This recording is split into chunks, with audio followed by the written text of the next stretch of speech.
نحمد ونصلی علی رسول الکریم اما بعد اعوذ باللہ من الشیطان الرجیم بسم اللہ الرحمن الرحیم اللہ الذی خلقکم من ضعف ثم جعل من بعد ضعف قوة ثم جعل من بعد قوة ضعفا وشیبة یخلق ما یشاء وهو العلیم القدیر وَيَوْمَ تَقُومُ السَّاعَةُ وَيُقْسِمُ الْمُجْرِمِينَ مَا لَبِثُوا غَيْرَ سَاعَةٍ كَذَلِكَ كَانُوا يُؤْفَكُونَ وَقَالَ الَّذِينَ أُوتُوا الْعِلْمَ وَالْإِيمَانَ لَقَدْ لَبِثْتُمْ فِي كِتَابِ اللَّهِ إِلَى يَوْمِ الْبَعْثِ فَهَذَا يَوْمُ الْبَعْثِ وَلَكِنَّكُمْ كنتم لا تعلمون ويومئذ لا ينفع الذين ظلموا معذرتهم ولا هم يستعتبون ولقد ضربنا للناس في هذا القرآن من كل مثل ولئن جئتهم بآيات ليقولن الذين كفروا إن أنتم إلا مبطلون كذلك يطبع الله على قلوب الذين لا يعلمون فاصبر إن وعد الله حق ولا يستخفنك الذين لا يوقنون۔ ابھی آپ نے سورہ روم کی آیت 54 سے 60 کی تلاوت سماعت فرمائی۔ ان آیتوں کا ترجمہ اور تفسیر اس طرح ہے۔ اللہ الذی خلقکم من ضعف ثم جعل من بعد ضعف قوة ثم جعل من بعد قوة ضعفا وشیبة یخلق ما یشاء وهو العلیم القدیر۔ آیت 54۔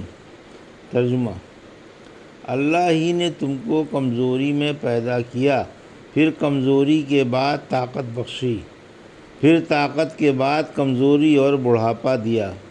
وہ جو چاہے پیدا کرے اور وہی خوب جاننے والا اور خوب خبردار ہے۔ یہ تھا ترجمہ سورہ روم کی آیت 54 کا تفسیر۔ آیت 54 انسان کے مختلف حالات کا بیان۔ حق تعالیٰ شانہ انسان کو اس کے مختلف حالات سے آگاہ فرما رہے ہیں کہ اس کی اصل تو خاک ہے، پھر یہ نطفے سے، پھر جمے ہوئے خون سے، پھر گوشت کے لوتھڑے سے، پھر ہڈیوں سے پیدا ہوتا ہے، پھر اس پر گوشت چڑھا دیا جاتا ہے اور روح پھونک دی جاتی ہے، پھر کمزور و نحیف پیدا ہوتا ہے۔ تمام قوی کمزور ہوتے ہیں، پھر رفتہ رفتہ قوی مکمل ہوتے جاتے ہیں۔ ابھی چھوٹا بچہ ہے، ابھی ہوشیار ہو گیا، ابھی بلوغت کے قریب پہنچ گیا، پھر بالغ ہو گیا اور ماشاءاللہ جوان ہو گیا اور پوری قوت کو پہنچ گیا۔ اللہ نے اسے کمزوری کے بعد خیر سے پروان چڑھایا اور پوری طاقت بخشی، پھر 40 سال کے بعد قوہ میں زوال پیدا ہونا شروع ہوتا ہے۔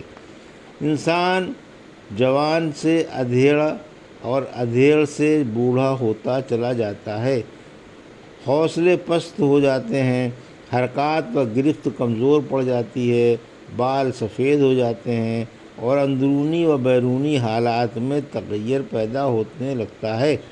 یہ قوت کے بعد کمزوری کا لوٹ آنا ہے۔ پھر فرمایا کہ اللہ جو چاہتا ہے کرتا ہے اور اپنی مرضی کے مطابق اپنے بندوں میں تصرف فرماتا ہے۔ وہ ہر چیز اچھی طرح سے جانتا ہے اور ہر چیز پر خوب قادر ہے۔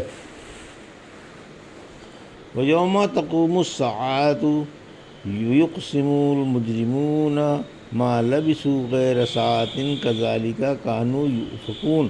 آیت 55۔ وَقَالَ الَّذِينَ أُوتُوا الْعِلْمَ وَالْإِيمَانَ لَقَدْ لَبِثْتُمْ فِي كِتَابِ اللَّهِ إِلَى يَوْمِ الْبَعْثِ فہذا یوم البعث ولکنکم کنتم لا تعلمون۔ آیت 56۔ فیومئذ لا ینفع الذین ظلموا معذرتہم ولا ہم یستعتبون۔ آیت 57۔ ترجمہ۔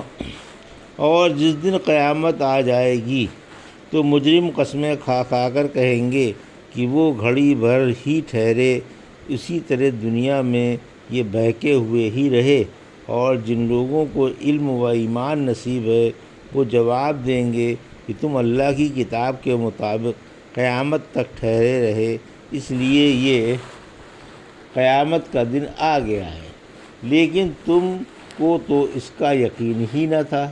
پھر اس دن کوئی عذر ظالموں کے کام نہ آئے گا اور نہ ان سے توبہ طلب کی جائے گی۔ یہ تھا ترجمہ آیت 55 سے 57 کا تفسیر۔ آیت 55۔ کافروں کی دنیا اور آخرت میں جہالت، یعنی کافر دنیا میں بھی جاہل رہے اور آخرت میں علم سے محروم رہیں گے۔ دنیا میں انہیں توحید نصیب نہیں ہوئی اور دیوی دیوتاؤں کی پرستش کرتے رہے، اور آخرت میں یہ زبردست غلطی سرزد ہوگی کہ اللہ کی قسمیں کھا کھا کر کہیں گے کہ ہم تو دنیا میں صرف گھڑی بھر ہی ٹھہرے تھے۔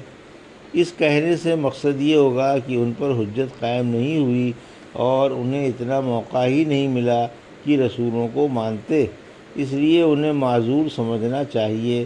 پھر فرمایا کہ یہ جیسے آج یہاں بہکی باتیں کر رہے ہیں، اسی طرح دنیا میں بھی بھٹکے اور بہکے ہی رہے۔ آیت 56۔ مومنوں کی ہوشیاری، ایمان والے اہل علم انہیں آخرت میں جواب دیں گے جیسے انہوں نے دنیا میں ان پر اللہ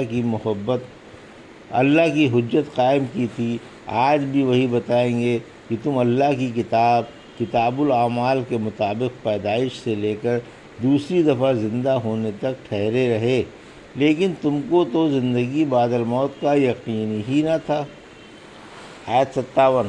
قیامت کے دن کوئی عذر قبول نہ ہوگا، یعنی قیامت کے دن کوئی عذر مشرکوں کے کام نہ آئے گا اور نہ انہیں دنیا میں از سر نو بھیجا جائے گا۔ سورہ فصلت کی آیت 24 نے فرمایا اگر وہ عذر کرنا چاہیں گے تو ان کا عذر بھی قابل قبول نہ ہوگا۔ وَلَقَدْ ضَرَبْنَا لِلنَّاسِ فِي هَٰذَا الْقُرْآنِ مِنْ كُلِّ مَثَلٍ وَلَئِنْ جِئْتَهُم بِآيَاتٍ لَيَقُولَنَّ الَّذِينَ كَفَرُوا إِنْ أَنْتُمْ إِلَّا مُبْطِلُونَ۔ آیت 58۔ كَذَٰلِكَ يَطْبَعُ اللَّهُ عَلَىٰ قُلُوبِ الَّذِينَ لَا يَعْلَمُونَ۔ آیت 59۔ فَاصْبِرْ إِنَّ وَعْدَ اللَّهِ حَقٌّ وَلَا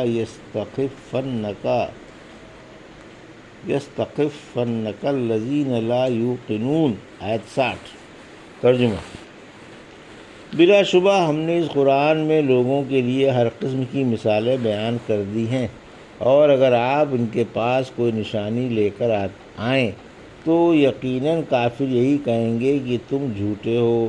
اسی طرح اللہ ان لوگوں کے دلوں پر مہر لگا دیتا ہے جو یقین نہیں لاتے، اس لیے اب صبر کریں، دیکھیے اللہ کا وعدہ سچا ہے اور یقین نہ لانے والے آپ کو خفیف نہ کر دیں۔ یہ تھا ترجمہ آیت 58 سے 60 کا تفسیر۔ آیت 58۔ انتہائی روشنی کے باوجود بھی کافر ایمان لانے والے نہیں، یعنی ہم نے لوگوں کے سامنے حق کھول کھول کر اور مثالیں دے دے کر ذہن نشین کرا دیا تاکہ وہ اس کے پیروکار بن جائیں۔